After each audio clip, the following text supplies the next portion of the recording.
Get ready with me habang nag-iimpake para sa rally. Siyempre, essentials lang. Sombrero para protektado sa init.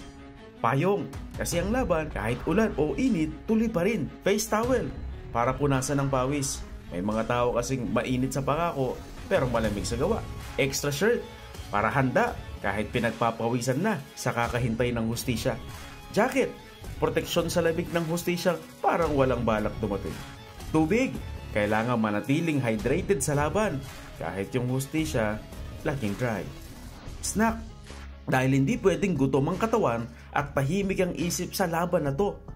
Rally pins, para ipakita kung sino talaga ang may paninindigan, hindi lang pang caption. Wallet, na walang masyadong laman kasi yung iba, sila lang ang busog. Cellphone, para ma-document ang totoo kasi minsan ang mga statement nila scripted. Power bank, para di malobat. Sana ganun din ang paninindigan ng mamamayan, hindi nauubos.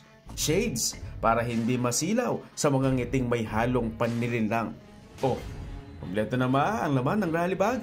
Pero higit sa lahat, kompleto ang paninindigan. Ikaw, handa na rin bang manindigan?